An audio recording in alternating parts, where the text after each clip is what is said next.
Assalamualaikum warahmatullahi wabarakatuh. Alhamdulillahirabbil alamin wassalatu wassalamu ala asrofil anbiya'i wal mursalin sayyidina Muhammadin wa ala alihi wa sahbihi wa barik wa sallim ajma'in. Amma ba'd. Alhamdulillah, segala puji bagi Allah sehingga kita dapat bertemu pada kesempatan kali ini dalam keadaan sehat walafiat.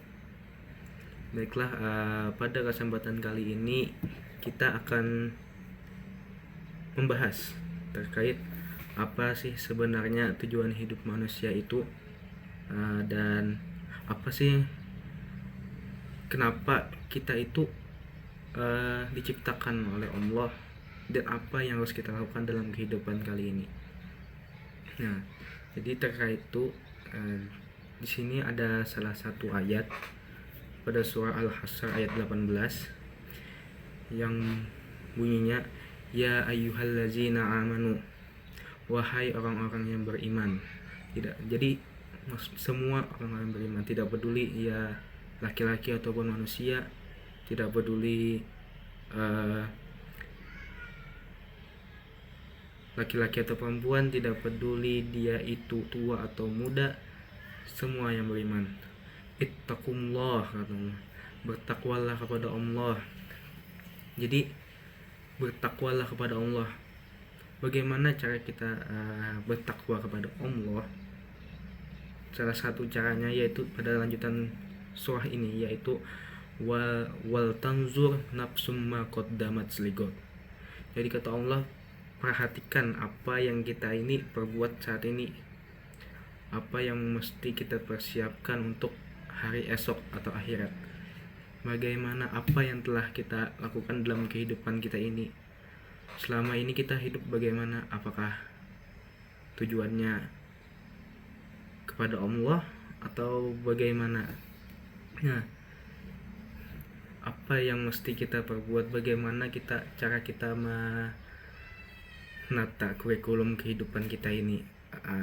Jadi seperti itu. Lalu apa sebenarnya kenapa Allah gitu menciptakan kita ini manusia? Nah, jadi Allah berfirman dalam surah Az-Zariyat ayat ke-56, wa ma khalaqtul jinna wal ins, kata Allah, tidaklah aku menciptakan jin dan manusia illa liya'budun, kecuali untuk menyembah kepada Allah Subhanahu wa taala. Jadi sebenarnya itu Allah itu menciptakan jin dan manusia itu untuk beribadah kepada Allah. Dalam artian kita itu merupakan seorang hamba yang menyembah kepada Allah. Hamba yang menyembah kepada Allah, mesti menyembah kepada Allah, dan begitulah. Jadi janganlah lupa dengan status kehambaan ini. Mungkin hamba itu mesti menaati perintah Allah. Seperti kan ada zaman dulu cerita-cerita, mungkin ada dalam ayat Al-Quran, katanya ada yang namanya jin, namanya Azazil. Jadi Azazil ini merupakan jin yang taat kepada Allah, dan pada saat itu diciptakanlah Adam. Lalu kata Allah, sujudlah kepada Adam ini. Maka seluruh malaikat itu pun sujud. Tapi si yang namanya Azazil itu berubah jadi iblis, karena dia itu tidak mau sujud kepada Adam. Padahal kan Allah yang memerintahkan untuk sujud. Seperti yang terdapat dalam surah Al-A'raf ayat ke-12. Qala ma mana'aka alla tasjuda iz amartuk, kata Allah. Apa yang menghalangi si iblis ini ketika Allah menyuruhnya? Jadi Allah bertanya kepada si iblis ini, mengapa, kata Allah, aku menyuruhmu untuk sujud kepada Adam. Tapi kan yang dipermasalahkan ini bukan sujudnya, bukan permasalahan sujud kepada Nabi Adam, tapi permasalahannya itu ialah ketika si iblis ini tidak mau sujud ketika Allah yang memerintahkan secara langsung. Lalu apa kata iblis? Qala iblis, ana khairum minhu, kata iblis, aku lebih baik daripada manusia itu, daripada Adam itu, kata iblis. Khalaqtani min nar wa khalaqtahu min tin, kata iblis, engkau ciptakan aku dari api, sedangkan engkau ciptakan Adam itu dari manusia itu dari tanah. Lalu dari saat itulah ketika kan iblis ini seharusnya seorang hamba, tapi karena ia tidak mau menuruti perintah Allah, maka iblis ini dikeluarkan dari surga. Keluarlah si iblis ini dari surga karena tidak mau mengikuti perintah Allah. Kan banyak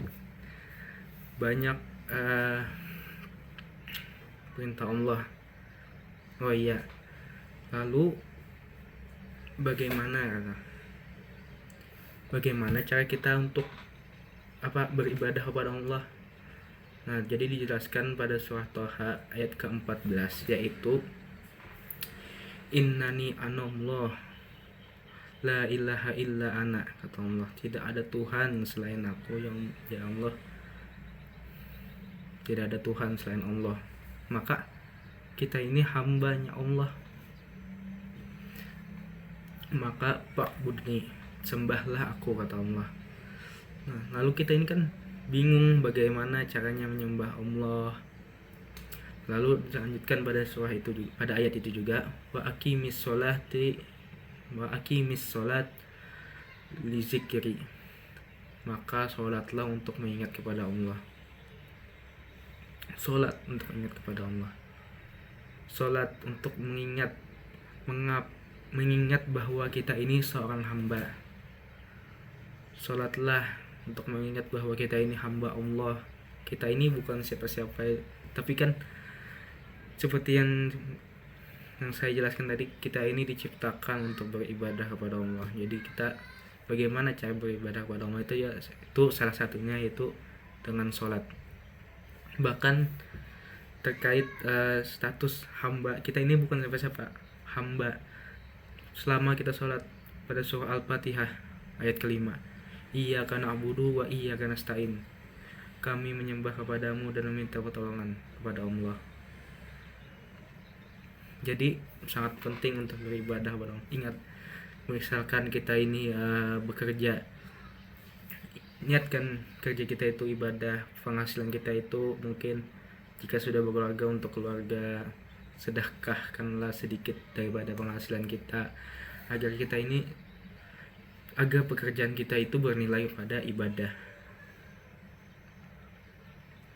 Mungkin banyak orang yang di luar sana yang ada sebutannya crazy rich, kan itu orang-orang kaya, tapi jika ia tidak sholat maka tidak ada artinya di hadapan Allah. Mungkin juga banyak orang-orang yang berilmu, tapi karena niatnya itu, jika seseorang yang berilmu maka belajar ilmu tapi tidak sholat, jadi dia tidak ingat bahwa dia itu hamba.